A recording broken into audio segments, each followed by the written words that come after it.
Hello guys. What is method? Parameter या methods के अंदर हम किस तरीके से पैरामीटर्स डिफाइन कर सकते हैं, और मेथड की जो बॉडी है वो किस तरीके से पैरामीटर्स के अंदर वैल्यू लेकर फंक्शनैलिटी परफॉर्म कर सकती है। तो बढ़ते हैं विजुअल स्टूडियो की तरफ और देखते हैं कि हम किस तरीके से मेथड के अंदर पैरामीटर्स को डिफाइन कर सकते हैं। लेट्स से ये मेरा मेथड बना हुआ है गेट फुल नेम। लाइक मैं इसके अंदर first name as a parameter pass करना चाहता हूँ, तो मुझे उस पैरामीटर को, जो भी पैरामीटर मैं डिफाइन कर रहा हूँ, तो उसकी data type first of all मुझे डिफाइन करनी पड़ेगी, like first name.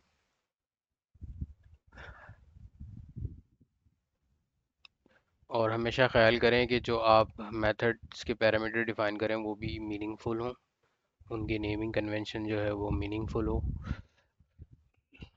So there are two parameters, first name and last name, और मैं चाह रहा हूँ कि इन दोनों को, फर्स्ट नेम लास्ट नेम को एज ए आर्गुमेंट लेके, एज ए पैरामीटर लेके आर्गुमेंट पास करके उसको मैं प्रोसेस करना चाह रहा हूँ। तो लेट्स से मैं रिटर्न करना चाह रहा हूँ फर्स्ट नेम, और इसको कॉन्केटिनेट करना चाह रहा हूँ first name space last name, और ये इसका आउटपुट होगा।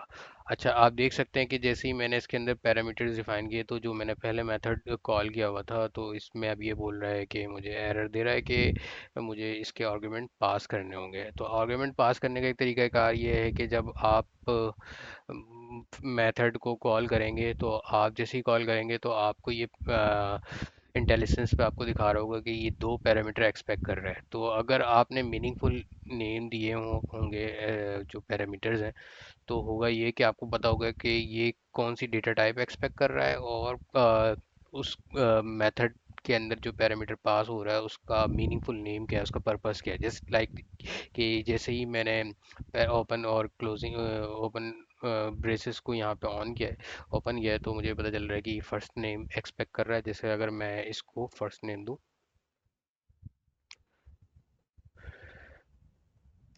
और जैसे ही मैं कॉमा लगाता हूँ, तो ये मुझे बता इंडिकेट कर रहा है कि मुझे लास्ट नेम भी प्रोवाइड करना है एज अ पैरामीटर। तो मैंने जैसे ही इसको पैरामीटर दिया, हाँ, तो अब होगा क्या कि ये फंक्शन जो है, ये मेथड जो है, ये दो पैरामीटर एक्सपेक्ट कर रहा है। ये दो पैरामीटर, जब भी मैं मेथड को कॉल करूँगा तो ये दो पैरामीटर मैं पास करूँगा। तो जब ये मैं दो पैरामीटर पास करूँगा, तो ये मेथड जो है मुझे वापस स्ट्रिंग वैल्यू रिटर्न करेगा, और इस तरीके से ये फंक्शन जब एग्जीक्यूट होगा तो मुझे फुल नेम वापस रिटर्न कर देगा।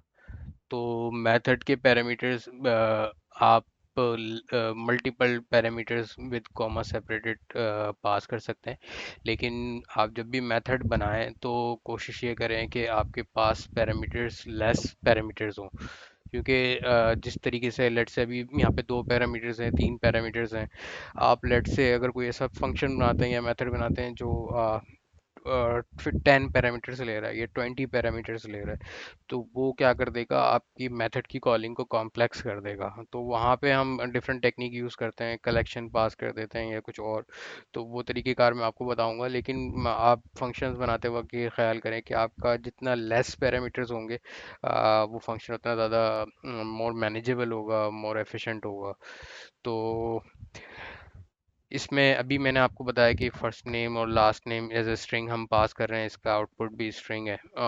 लेकिन हम जो है और भी मुख्तलिफ टाइप के पैरामीटर मेथड्स बना सकते हैं। जैसे अगर मैं कहूँ ऐड टू वैल्यूज़, तो मैंने यहाँ पे दे दिया integer first value, integer second value, और क्योंकि ये भी इसकी डेटा टाइप इंटीजर है, तो मुझे रिटर्न करना पड़ेगा first name, first value and second value. तो ये क्या करेगा, प्लस साइन में यूज़ कर रहा हूँ, प्लस ऑपरेटर। तो बेसिकली क्योंकि इसको पता है कि ये इंटीजर वैल्यू है, तो वो इन दोनों वैल्यू को कॉन्केटिनेट नहीं करेगा, इन दोनों वैल्यू को ऐड अप कर देगा, ऐड कर देगा, ऐड की फंक्शनैलिटी करेगा। तो अब मैं इस मेथड को अगर कॉल करूँ, तो अच्छा, ये मैं डायरेक्टली भी मेथड को किसी जैसे कंसोल डॉट राइट लाइन के अंदर जो है, मैं डायरेक्टली भी जो है मेथड को कॉल कर सकता हूँ। अब जिस तरीके से मैंने ऐड के मेथड को कॉल किया, तो ये इंडिकेट कर रहा है कि मुझे फर्स्ट वैल्यू इंटीजर देनी है और सेकंड वैल्यू भी इंटीजर देनी है। तो अब मैं इस फंक्शन के अंदर, किसी वेरिएबल के अंदर, मैं इस मेथड की वैल्यू को स्टोर नहीं कर रहा, मैं डायरेक्टली इस मेथड का रेफरेंस पास कर रहा हूँ, ताकि ये मेथड कॉल हो तो इसका जो आउटपुट है वो इस मेथड के अंदर कंसोल राइट लाइन जब एग्जीक्यूट हो तो उसका आउटपुट इसमें शो कर दे। तो आप देख सकते हैं कि इसका आउटपुट 5 आ गया है। तो हम डायरेक्टली भी मेथड को विदाउट स्टोरिंग किसी वेरिएबल के अंदर स्टोर किए बगैर भी हम कॉल कर सकते हैं, और हम जो है विदाउट जो है वेरिएबल बनाए हम डायरेक्टली भी मेथड को कॉल कर सकते हैं। तो ये मेथड के पैरामीटर्स हैं। अच्छा, मेथड के पैरामीटर्स हो गए, और इसी तरीके से मेथड के arguments. What is method arguments? तो आप देखें कि ये जो मैंने मेथड बनाया है, इस मेथड के अंदर जो भी मैंने इसको इनिशियलाइज करते हुए, इसको इसको क्रिएट करते हुए जो भी मैंने पैरामीटर्स पास किए हैं, तो ये क्या कहलाता है? Method parameters.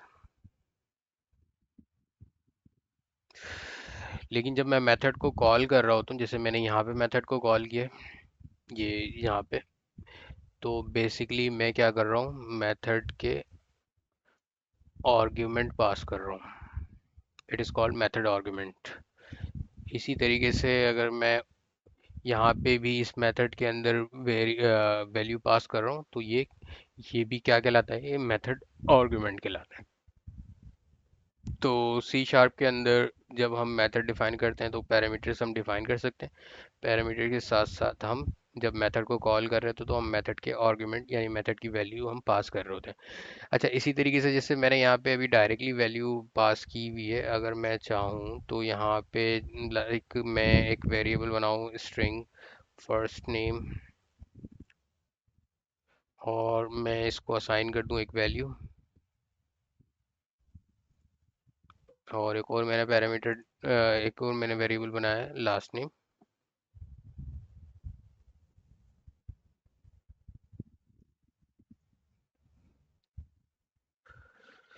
तो लाजमी नहीं कि हम डायरेक्टली यहाँ पे हार्ड कोडेड वैल्यू भेजें, हम ऐसा भी कर सकते हैं कि यहाँ पे फर्स्ट नेम लास्ट नेम जो हमने ऊपर पैरामीटर्स जो हमने ऊपर वेरिएबल्स बनाया, तो वो हम एज अ आर्गुमेंट यहाँ पे भी पास कर सकते हैं डायरेक्टली। तो आप देख सकते हैं कि इसका आउटपुट भी हमारे पास